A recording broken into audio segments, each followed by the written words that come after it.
Ada yang belum presensi? Kalau yang belum silakan presensi ya.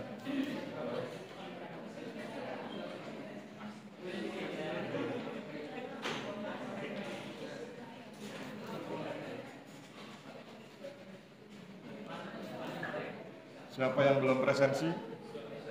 Oh ya, kita tunggu ya.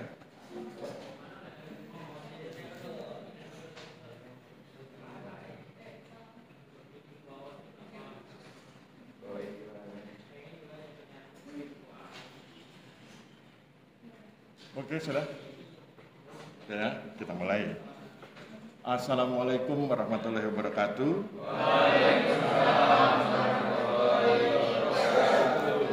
Salam sejahtera buat kita semua, selamat pagi, terima kasih Anda berkenan hadir di pertemuan kita yang terakhir, pertemuan kita yang ke-7, karena sesudah nanti UTS, Anda bertemu Pak Sentot Sudirman.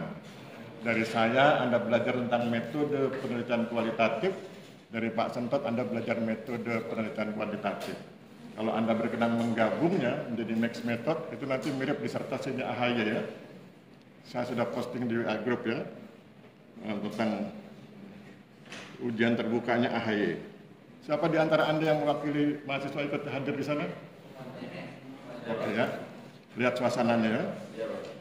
Jadi, apa bedanya sidang terbuka dengan sidang tertutup? Kalau sidang tertutup itu, dosen pengujinya boleh bertanya detail. Oke, kalau sidang terbuka itu seremoni, selebrasi. Jadi pengujinya bertanya bukan untuk mematahkan konsep, tapi untuk memberi semacam power, kekuatan teoritik, kekuatan implementatif pada peserta yang hadir. Ya, bukan pada AHY-nya, bukan kepada promovendus, tapi kepada yang hadir. Diberi semacam booster supaya orang kemudian lebih paham tentang konsepnya. Ya. Itu sidang terbuka. Kalau sidang tertutup seperti ujian skripsi, itu ditanya sampai detail sampai nggak bisa jawab. Ya. Tapi itu tertutup. Ya. Nah kemudian ya, kalau terbuka seperti yang kemarin Anda lihat di YouTube. Kenapa saya senang kemudian memperlihatkan pada Anda ini loh penelitian STPN, ini loh penelitian dosen STPN, ini loh penelitian disertasi.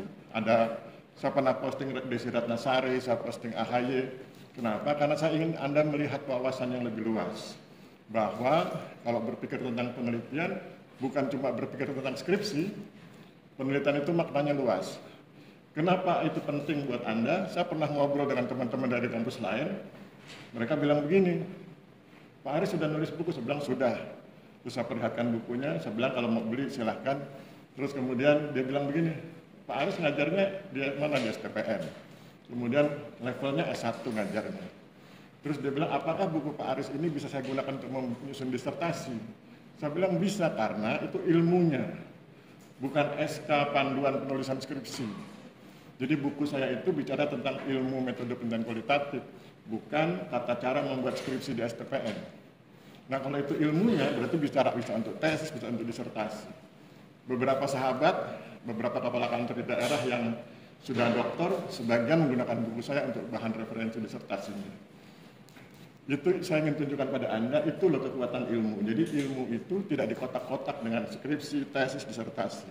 Ilmu itu umum, kemudian nanti yang mengkotak-kotakkan kampusnya. Jadi kebijakan kampus, oh kalau skripsi levelnya begini. Misalnya kalau skripsi itu tingkat kedalamannya sekian. Tingkat keluasannya sekian, tidak terlalu luas, tidak terlalu dalam. Itu skripsi. Tesis agak luas sedikit, agak dalam sedikit. Disertasi seperti punya AHY sangat luas dan sangat dalam. Dan impact-nya bisa nasional ya. Itu yang kemudian membedakan skripsi, tesis, disertasi, tapi ilmunya sama. Nah, kalau nanti Anda menggunakan mixed method, misalnya ketika untuk skripsi, disertasi atau tesis, berarti kan Anda menggabungkan yang diajarkan Pak Sentot, kuantitatif, yang diajarkan oleh saya, kualitatif. Tapi yang harus Anda ingat adalah Anda memilih kualitatif, kuantitatif, atau mixed method tergantung rumusan masalahnya. Jadi rumusan masalah itu yang menentukan, jangan kemudian Anda tentukan metodenya kualitatif, tapi rumusan masalahnya how much. Atau sebaliknya, Anda menentukan metodenya adalah kuantitatif, tapi rumusan masalahnya how dan why. Itu namanya keliru. Nah, kalau Anda ingin mixed method, misalnya rumusan masalahnya. Kalau di AHY itu ada 9 kuesioner, ada 9 riset question, ada 9 rumusan masalah. Dari 9 rumusan masalah itu kemudian dikelompokkan jadi 4. Jadi 4 kelompok. Nah, masing-masing kelompok kemudian dituliskan dalam bentuk artikel jurnal yang dipublikasi di jurnal internasional, Scopus. Jadi Anda bisa paham kenapa begitu, karena itu disertasi. Waktunya dari mulai proposal sampai sidang 3 tahun. Nah, kalau Anda begitu kan Anda susah ya. Nah, jadi 9 rumusan masalah dijadikan jadi 4 kelompok, masing-masing kelompok itu kemudian dipublikasikan di jurnal internasional Scopus yang punya impact factor tinggi. Anda bisa bayangkan kalau ditulis atau dipublikasi di jurnal internasional kan ada peer review, ada para ahli yang melihat substansinya. Sehingga sebetulnya dalam kasus AHY itu tidak perlu ada sidang terbuka, karena kalau dia sudah dipublikasi secara umum seperti itu, sudah dibaca para pakar, tidak dibutuhkan lagi sidang terbuka. Tapi itu kan opsi, maka kemudian oleh rektor dijelaskan oleh Rektor Airlangga bahwa Anda boleh sidang terbuka, boleh tidak, karena seluruh rumusan masalah Anda sudah terpublikasi di Scopus. AHY pilih kemudian di sidang terbuka. Untuk apa? Untuk menimbulkan dampak yang lebih besar dalam konteks kebijakan. Karena judulnya kan menarik ya. Apa judulnya, Mas? Ya.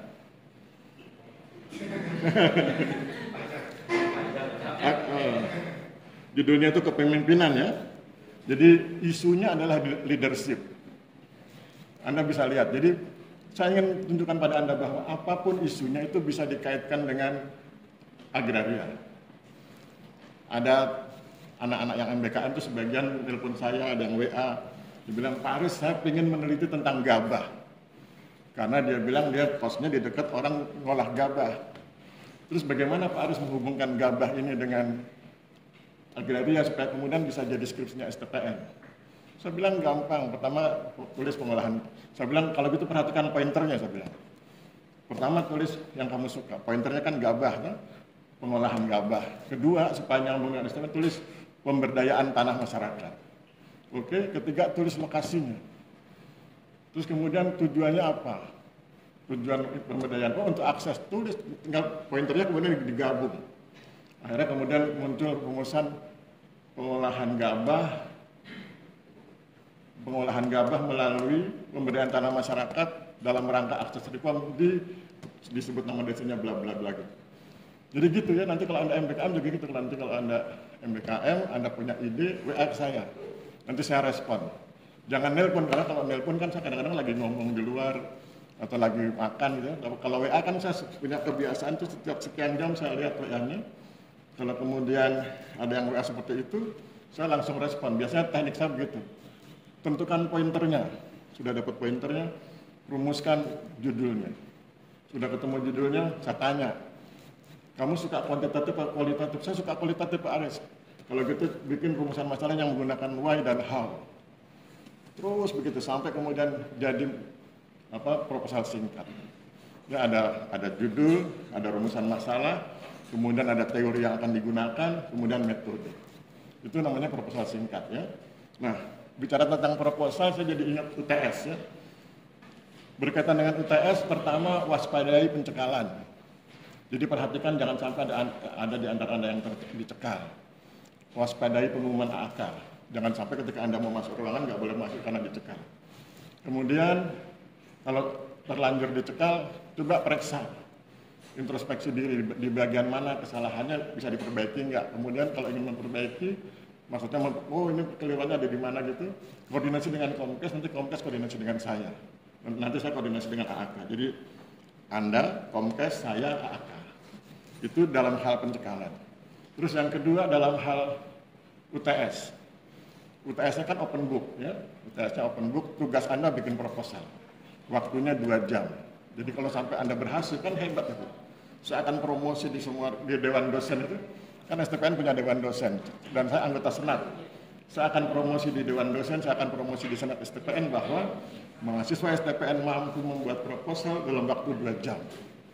Itu kan keren ya, di kampus lain kan susah itu bikin proposal. Nah, kemudian nanti Anda harus hadir di UTS karena seperti yang saya bilang, kan bobotnya cuma 25%. Tugas Anda yang berlembar-lembar itu bobotnya 25%. Aktivitas kelas Anda 50%. UTS cuma 25%. Tapi Anda harus hadir, karena kalau Anda nggak hadir, saya nggak bisa ngasih nilai. Karena ketika Anda hadir, Anda tanda tangan, itu kolom buat saya memberi nilai. Jadi kalau Anda nggak hadir, nanti Anda harus ikut ujian ulang. Dan saya paling malas ujian ulang itu, karena harus bikin soal baru. Kan pekerjaan paling menyebalkan itu bikin soal. Ya, itu. Maka kemudian usahakan tes, kecuali darurat. Ya, kalau Tuhan menentukan lain, misalnya tiba-tiba Anda nggak bisa berangkat karena demam, itu lain cerita ya. Tapi kalau Anda masih sehat, masih bisa nulis, masuk, hadir, kemudian open book, siapkan betul gadget Anda. Hal-hal yang penting masukkan di gadget Anda. Terus kemudian kalau pakai laptop juga masukkan di laptop. Usahakan bisa online, karena nanti Anda harus online itu. Anda lihat teori mana di Google Scholar gitu ya. Itu. Dan nanti tekniknya itu, di halaman pertama saya akan tuliskan informasi, kira-kira setengah halaman, dan Anda harus bikin proposal sesuai dengan informasi itu. Contoh, kalau saya informasinya tentang PTSL, jangan bikin proposal tentang RA. Kalau informasi di senior Anda sering ada yang begitu, terpaksa ujian ulang. Karena kalau saya paksakan dapat E dia. Ya. Jadi informasinya tentang PTSL, dia bikinnya tentang RA. Informasi tentang PTSL, dia bikin tentang pengadaan tanah. Suka-suka dia, saya nggak bisa. Jadi saya bilang, apakah nilai ini akan saya umumkan langsung, atau Anda ujian ulang, Pak. Cuman kan repot, itu yang saya paling sebel bikin ujian ulang gitu ya. Nah begitu, jadi nanti perintahnya adalah buat proposal singkat. Nanti poinnya saya tentukan proposal singkat itu apa saja. Kan kalau ilmunya Anda sudah dapat ya, proposal itu kan bab 1, bab 2, bab 3. Bab 1, latar belakang. Kemudian apalagi rumusan masalah, kegunaan penelitian, tujuan penelitian. Novelty kalau mau. Kemudian bab 2, tinjauan pustaka. A, kerangka teoritik, B, kerangka konseptual. Kemudian apalagi C, bab 3, metode penelitian. Jangan lupa ya, metode penelitian itu 3 isinya. Format penelitian yang terdiri dari metode penelitian dan pendekatan penelitian. Ingat rumusnya, hati-hati dengan kata pendekatan, jangan disebut ekonomi sebagai pendekatan ya. Ekonomi itu bukan pendekatan, tapi subjek kajian atau objek kajian. Kemudian format penelitian terdiri dari metode dan pendekatan, kemudian lokasi penelitian, kemudian yang C, operasionalisasi. Operasionalisasi itu yang penting, bagaimana cara menentukan informan, berapa jumlah informannya, datanya apa saja, bagaimana teknik analisis. Itu yang harus Anda kuasai, dan itu dalam waktu 2 jam harus selesai. Ya. Itu, apalagi? Gampang ya. Oke. Terus Anda lihat di WA grup kita, tadi pagi sebelum kesini saya tulis tentang mispersepsi. Anda paham ya tentang mispersepsi? Lihat di WA grup. Saya bilang itu contoh mispersepsi. Mispersepsi itu ketika seseorang termasuk peneliti keliru memaknai ucapan atau informasi. Nah kalau nanti Anda jadi peneliti, hati-hati dengan mispersepsi. Jangan sampai orang bilang begini, Anda menganggapnya sesuatu yang lain dari yang dia maksud. Nah itu nanti ketika ujian skripsi bisa ditanyakan oleh dosen penguji. Misalnya Anda bilang, data primer Anda apa? Wawancara. Bagaimana Anda menjaga validitas atau otentisitas data?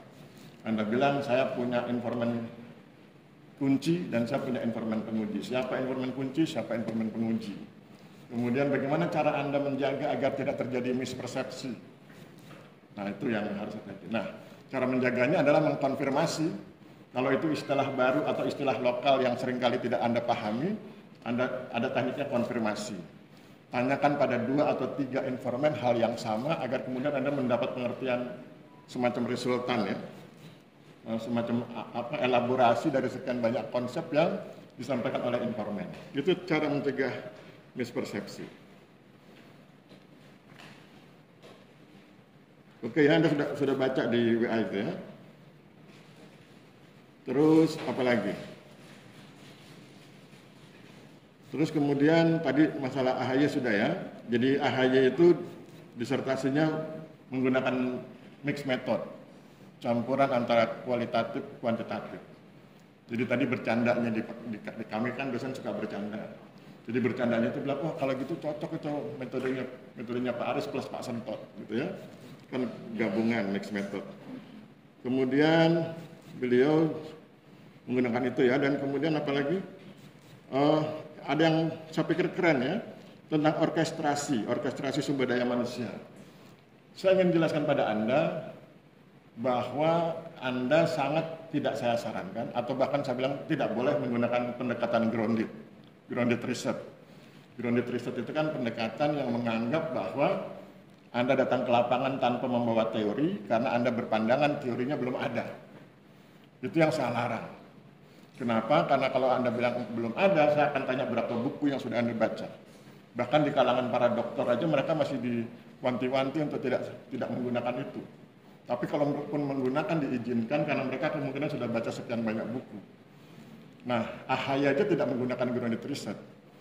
Ya, dia menggunakan pendekatan yang lain. Dan Anda bisa lihat, perhatikan kata orkestrasi. Kalau Anda mendengar kata orkestrasi, itu kan Anda bayangkan orkes keroncong, orkes dangdut, orkes Melayu, gitu kan?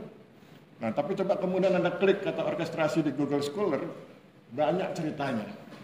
Itu yang saya bilang, silakan Anda mimpi sesuatu, Anda bayangkan sesuatu penelitian, kemudian klik kata itu di Google Scholar. Saya pernah ajarkan pada Anda misalnya bagaimana cara Anda memaknai hasil wawancara. Saya bilang teknik pertama, buat transkripnya wawancara itu. Oke, sudah dibuat transkripnya. Kemudian pilih poin-poin tertentu dari transkrip itu yang akan Anda tampilkan di skripsi untuk menunjukkan otentisitas cerita Anda. Pilih 2 atau 3 kalimat, kemudian kutip masukkan di naskah skripsi Anda. Sarannya adalah diusahakan dengan menggunakan bahasa lokal, bahasa aslinya ya. Kalau Madura, kalau Bugis, kalau Jawa, silakan. Kemudian sesudah itu kutip sesuai dengan bahasa aslinya. Kemudian jangan lupa tulis sumbernya. Kalau itu rahasia, tulis informan nomor sekian. Kalau itu tidak rahasia, tidak bernuansa politik. Kalau penelitian saya waktu tesis itu saya nuansanya politik karena yang saya wawancari mantan PKI. Saya tulis informan nomor sekian pakai kode. Baru kemudian ketika ujian saya tunjukkan orang-orangnya, ada fotonya. Karena yang saya wawancari mantan PKI di Purworejo. Nah, kalau Anda tidak bersifat seperti itu, tidak rahasia dan aman, tulis nama yang bersangkutan. Nah, kemudian sudah itu buat terjemahannya. Anda buat versi terjemahan dalam bahasa Indonesia dari omongan yang tadi itu. Selesai itu Anda lihat isunya, nah ini yang penting. Dari sekian banyak omong 2 atau 3 kalimat itu, lihat kata apa yang penting. Oke? Begitu Anda dapat misalnya kayak AHY kan, dapat kata orkestrasi. Oke, misalnya begitu. Kemudian tulis kata orkestrasi di Google. Silakan Anda yang senang bahasa Indonesia. Kalau Anda senang bahasa Inggris, orkestrasinya masukkan di Google Translate, nanti jadikan bahasa Inggris, kemudian masukkan ke Google Scholar. Kemudian akan keluar sekian banyak jurnal, muncul teori. Makanya kan kemudian AHY menggunakan teori orkestrasi. Nah, itu tapi kan itu namanya technical theory. Teori yang teknis. Nah, di atas teori teknis ada lagi middle theory, ada general theory. Ya, general teori itu misalnya kalau di sosiologi yang 9 teori itu ya, struktural fungsional, konflik, neofungsional, kemudian apalagi teori perilaku, teori pertukaran sosial, teori pilihan rasional, teori fenomenologi, teori aksi, teori interaksi simbolik, itu general teori. General teori itu semacam kacamata. Anda akan melihat sesuatu dengan menggunakan kacamata yang mana. Nah, dari situ kemudian muncul ke middle theory, teori pertengahan, baru kemudian teknisnya. Misalnya kalau Anda ingin ngomong soal orkestrasi sumber daya manusia, itu namanya technical theory. Anda mau lihat dari mana? Nah, kalau Anda gunakan teori struktural fungsional, Anda akan melihat orkestrasi sumber daya manusia itu dari aspek kontribusi segenap elemen untuk mendukung orkestrasi. Itu kalau Anda menggunakan teori struktural fungsional. Kalau Anda menggunakan teori konflik, Anda akan bicara tentang kewenangan dan kekuasaan masing-masing elemen yang berpotensi menimbulkan konflik kalau tidak dikelola dengan baik dalam hal orkestrasi sumber daya manusia. Kalau Anda menggunakan teori neofungsional, Anda akan bicara tentang bagaimana para unsur dari elemen-elemen itu berjuang menyelenggarakan orkestrasi sumber daya manusia, tetapi ketika mereka sedang berjuang ada potensi ketegangan. Bagaimana mereduksi ketegangan? Itu kalau Anda menggunakan teori neofungsional. Kalau Anda menggunakan teori perilaku sosial, Anda akan bicara bagaimana orkestrasi yang dilaksanakan saat ini akan punya potensi di masa depan di tahun 2045, Indonesia emas. Itu teori perilaku sosial. Kalau Anda menggunakan teori pertukaran sosial, Anda akan bicara tentang orkestrasi sumber daya manusia itu dilihat dari sisi hal-hal yang dipertukarkan oleh lembaga penyelenggara negara dengan masyarakatnya. Kalau lembaga penyelenggara negara memberikan kontribusi terbaik, maka masyarakat akan memberi respon terbaik. Itu kalau teori pertukaran sosial. Kalau Anda menggunakan teori pilihan rasional, Anda akan bicara tentang bagaimana orkestrasi sumber daya manusia itu dibedah lewat dua sisi. Sisi preferensi, apa saja yang harus disiapkan, dan sisi ekspektasi, apa harapannya di 2045. Kalau Anda menggunakan teori aksi, ya, dalam hal orkestrasi sumber daya manusia, maka Anda akan bicara tentang bagaimana para pihak itu bicara sebagai subjek dan objek. Pengambil keputusan dan menjadi pihak yang diputuskan, kemudian bagaimana mereka menyiapkan metode, cara, dan evaluasi agar kemudian Indonesia 2045 terwujud. Kalau Anda menggunakan apa lagi? Fenomenologi. Kalau Anda menggunakan teori fenomenologi, maka Anda akan bicara tentang orkestrasi sumber daya manusia itu dari sisi ketika Anda melihatnya sebagai bagian dari cara membangun mekanisme sosial di masyarakat agar itu menjadi norma sosial. Bahwa orkestrasi itu, kemampuan mengkoordinir, kemampuan berkomunikasi, itu merupakan bagian dari norma sosial yang merupakan bentuk dari cara masyarakat, cara pemerintah, cara segenap elemen bangsa mengenali diri dan lingkungannya untuk melihat masa depan di 2045. Itu kalau yang teori apa? Fenomenologi. Kalau yang teori interaksi simbolik, bagaimana para pihak memaknai dua hal, orkestrasi sumber daya manusia dan Indonesia Emas 2045. Jadi Anda bisa lihat general teori itu bicara tentang kacamata. Kacamata apa yang Anda gunakan itu kemudian menghasilkan hal yang berbeda, memberi penelitian yang berbeda. Oleh sebab itu, Anda jangan kemudian patah semangat ketika dosen pembimbing bilang, wah ini sudah banyak yang bahas. SDM sudah banyak yang bahas. Tapi kan AHY kemudian nulis orkestrasi sumber daya manusia. Ya, jadi selalu ada cara untuk menerobos setiap kondisi stagnan. Saya ulang kalimatnya, selalu ada cara untuk menerobos setiap kondisi stagnan. Yang penting Anda punya wawasan, Anda punya kreativitas. Konsepnya ATM ya, amati, tiru, modifikasi. Nah itu, maka itu yang disebut sebagai general teori, nanti ada medial teori, dan orkestrasi sumber daya manusia itu technical teori, teori yang paling dasar, yang kemudian nanti dihubungkan dengan paradigma konstruk ya. Paradigma konstruk itu paradigma yang berhubungan langsung dengan situasi lapangan. Bagaimana kondisi SDM, maka kemudian dia tunjukkan kondisi SDM kita ya. Bagaimana perguruan tinggi mencetak orang yang tidak sesuai dengan kebutuhan. Bagaimana STEM, ya, sains, teknologi, apalagi engineering dan matematik. Negara butuh itu, negara butuh sains, teknologi, engineering, matematik. Tapi yang lahir sosiolog, jangan banyak-banyak sosiolognya gitu ya. Makanya kalau di STM kan sosiolognya cuma dikit, yang banyak geograf, geodet. Karena memang kebutuhan KTR BPN begitu. Sosiolog itu kan hobinya protes, kalau semua protes nggak akan ada yang kerja gitu ya. Nah itu ya, jadi itu tentang semangat buat Anda bahwa silakan Anda beride apa saja.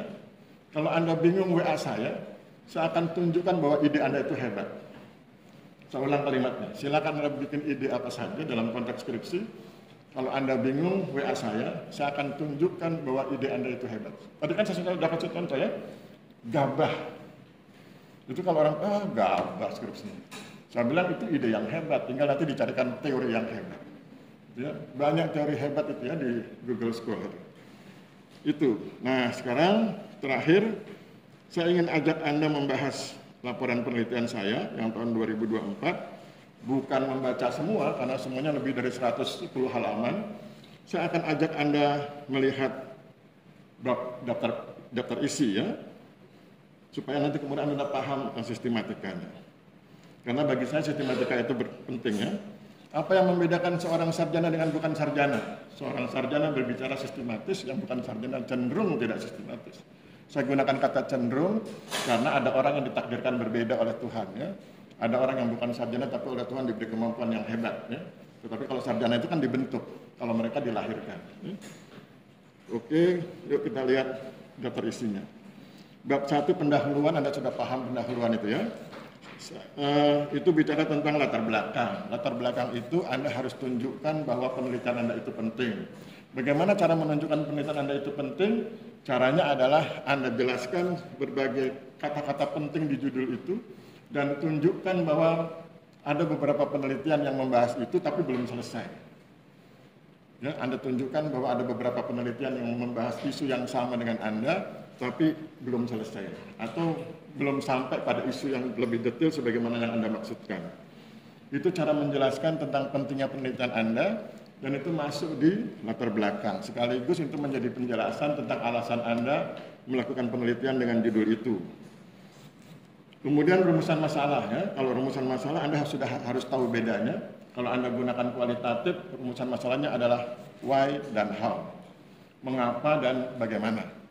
Kalau Anda menggunakan kuantitatif, how much, seberapa jauh, seberapa besar gitu ya. Jangan gunakan kata apa, karena seperti yang diskusi di ujian skripsi itu, kalau Anda gunakan kata apa, itu hanya ontologis. Padahal skripsi, tesis, disertasi itu harus punya 3. Ontologis, sesuatunya diketahui, apanya diketahui. Kemudian epistemologis, tahu cara mengetahuinya, dan terakhir ada kegunaannya, aksiologis. Itu bisa ditempuh kalau Anda gunakan how, why, dan how much. Tidak apa, tidak what. Ya. Kalau what itu laporan PKL. Kemudian yang berikut, yang C, tujuan dan kegunaan penelitian. Tujuan itu harus relevan dengan rumusan masalah. Kalau kegunaan penelitian berbeda. Kegunaan penelitian itu ada 2 cara. Cara pertama, Anda tunjukkan kegunaan penelitian Anda itu untuk berbagai instansi. Misalnya untuk BPN, untuk pemerintah daerah, untuk Anda, dan lain sebagainya. Untuk pihak yang berkepentingan. Itu cara pertama. Cara kedua bikinnya yang umum. Kegunaan akademis dan kegunaan praktis. Kegunaan akademis bagi kita, para peneliti, para ilmuwan. Kegunaan praktis bagi birokrat, bagi pelaksana lapangan. Ya. Jadi ada 2 cara. Cara pertama Anda sebutkan instansinya. Cara kedua Anda sebutkan kegunaan praktis dan kegunaan akademis. Yang akademis untuk ilmuwan, yang praktis untuk masyarakat lapangan, di lapangan dan birokrat. Kemudian yang D adalah keaslian penelitian. Nah,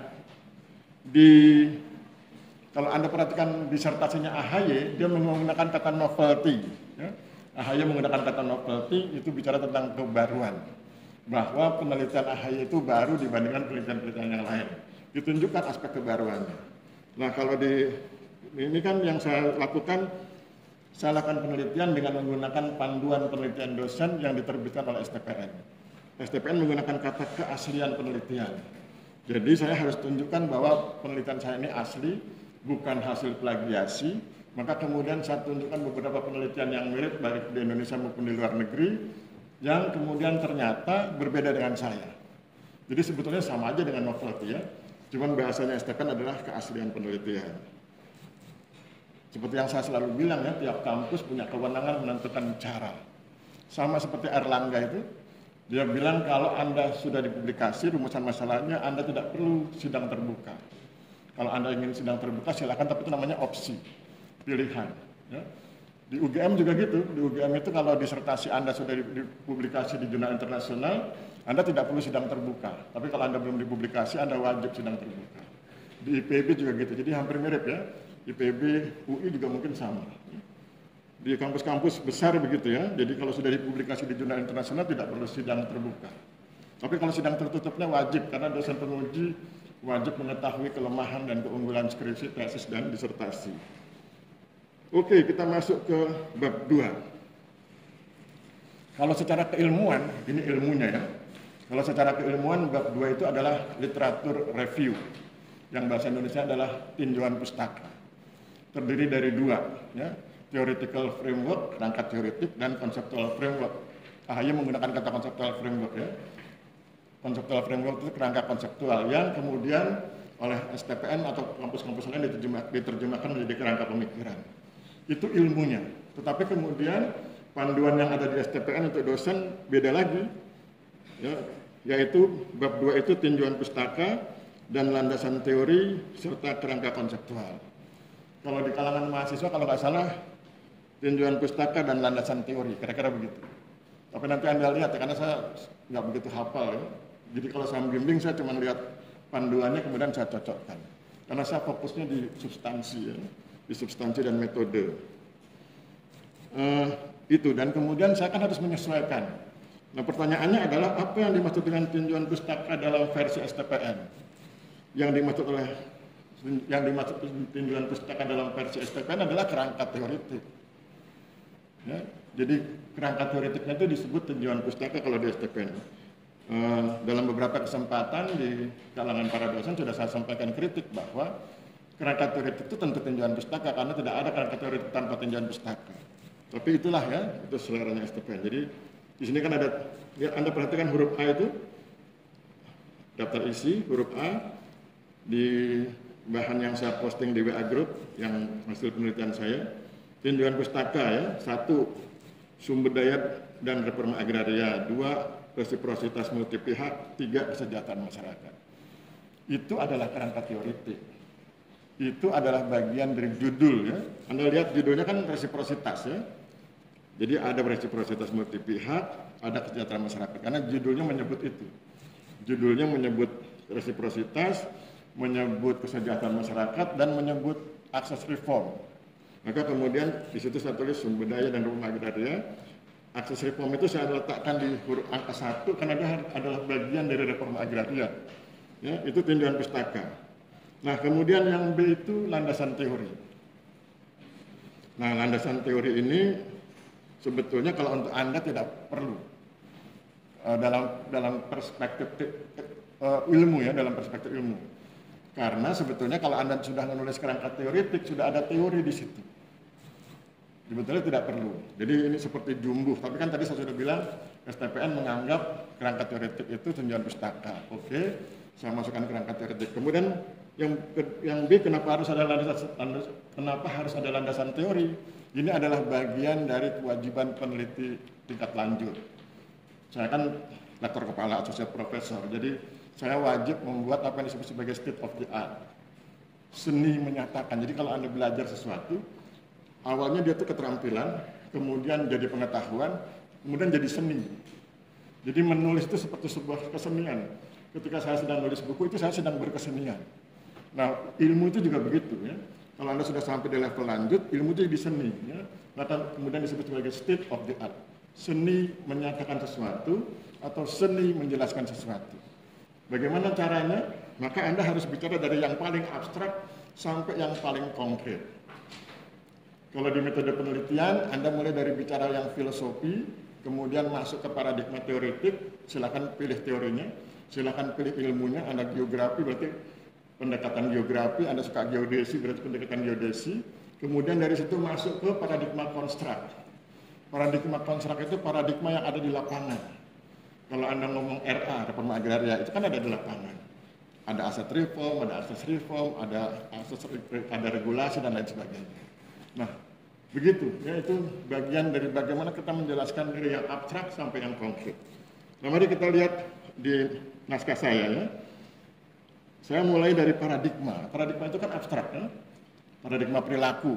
Karena saya sosiolog, saya gunakan pendekatan sosiologis, saya gunakan aspek kajian sosiologis. Maka kemudian saya gunakan paradigma perilaku sosial. Saya pilih paradigma perilaku sosial. Kemudian sesudah itu saya pilih teorinya, teori pertukaran sosial. Ini yang disebut sebagai general teori. Teori yang paling umum, kacamata yang saya gunakan, teori pertukaran sosial. Kalau si A memberikan reward begini, yang ini akan memberikan reward begini. Kalau si pihak ini memberikan punishment begini, ini akan begini. Atau cost and benefit gitu ya. Itu saya gunakan teori pertukaran sosial. Yang menjadi bahan yang saya pikir pula saya sampaikan adalah kenapa harus saya tulis Homan. Ya. Anda lihat ya, teori pertukaran sosial kurung buka Homan. Kenapa ditulis Homan? Karena di kalangan ilmuwan itu banyak yang bicara tentang teori pertukaran sosial. Meskipun pada umumnya sama, tetapi ada hal-hal yang berbeda. Maka kemudian karena saya gunakan pandangannya Homan, saya tulis teori pertukaran sosial versi Homan. Ya, itu general teori yang paling atas. Kemudian teori pertengahannya saya ambil 2. Jadi ada general teori, yang kedua itu namanya middle teori, teori pertengahan. Nanti untuk menghubungkan dengan yang technical teori. Kalau technical teorinya AHY kan tentang orkestrasi ya, teori orkestrasi. Kalau saya kan teori resiprositas. Bagaimana bisa masuk ke teori resiprositas? Padahal awalnya kan bicara tentang pertukaran sosial. Maka saya gunakan dua teori, ya, yaitu teori networking, teori jaringan kerjasama, teori networkingnya dari Emerson dan teori bantuan dari Blow. Jadi ada jaringan, jejaring sosial, ada bantuan. Bagaimana para pihak saling bantu. Baru kemudian nanti masuknya di resiprositas. Ya, resiprositas itu kan bicara tentang bagaimana para pihak saling berkontribusi, ya. Nah, kemudian teori networkingnya saya gunakan teori networkingnya Emerson, teori bantunya saya gunakan teori bantunya dari Peter Blau. Ya. Karena memang tiap pakar punya gaya tersendiri dalam memberikan teorinya.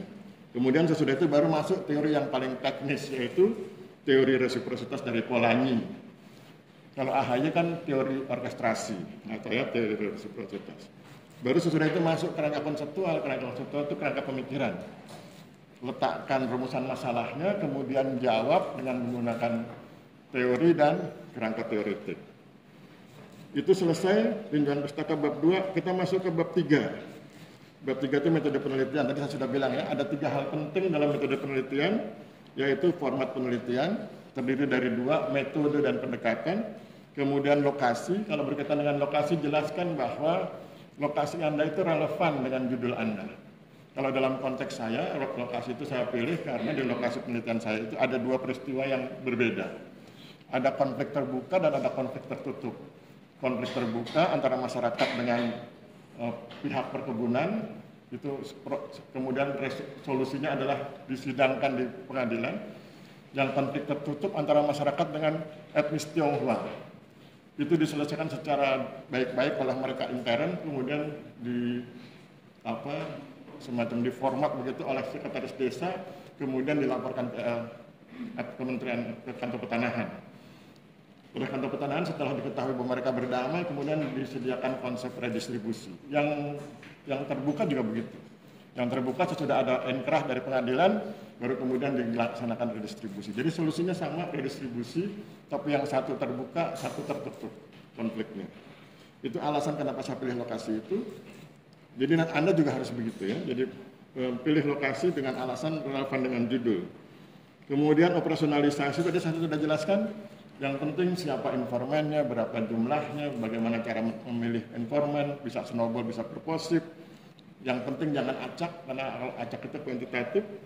Kemudian datanya apa? Primer, sekunder. Kalau yang primer itu berarti hasil wawancara, yang sekunder data pendukung bersifat statistikal.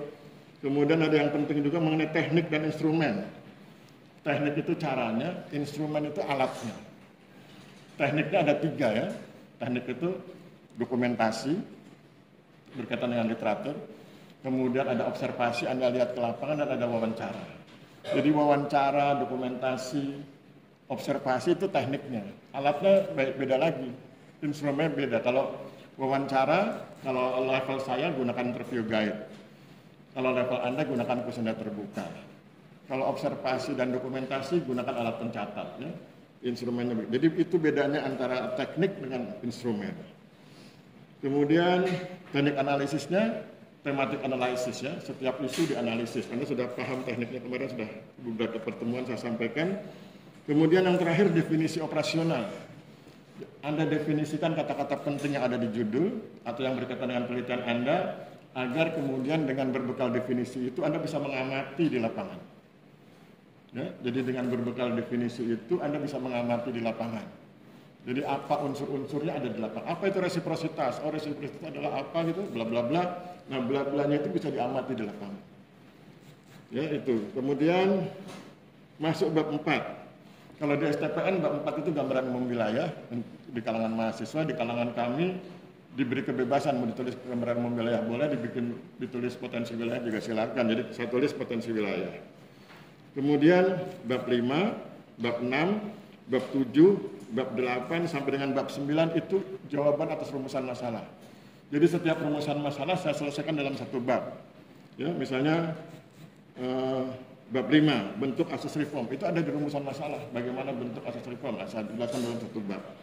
Jadi setiap rumusan masalah, misalnya kan ada 5 rumusan masalah, berarti ada tambahan 5 bab. Ya? Dan kemudian terakhir bab penutup. Bab penutup itu isinya 2, kesimpulan kalau Anda, kesimpulan dan saran. Kalau saya peneliti senior, kesimpulan dan rekomendasi. Ini sama AHY kan juga menggunakan kata rekomendasi. Begitu. Sampai di sini apa yang mau kita diskusikan?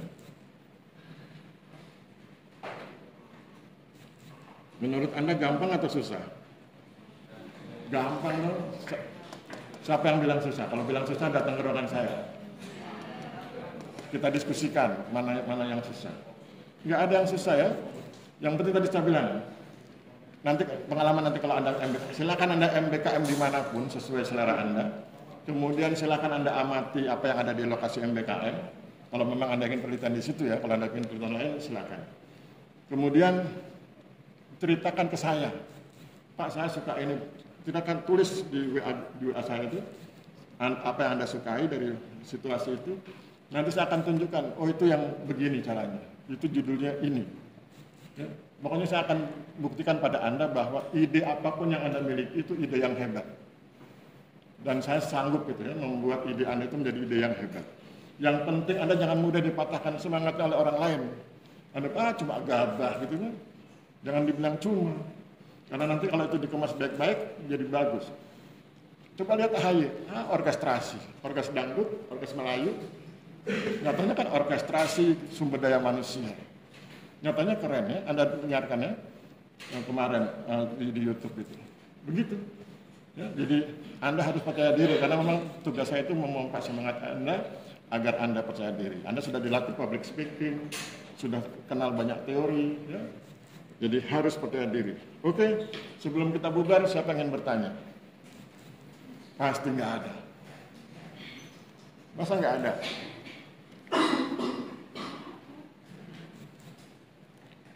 Kalau gitu saya ambil sampel ya, saya ambil sampel. Coba Mbak, punya ide apa soal judul skripsi? Nah, kita tes. Punya ide apa?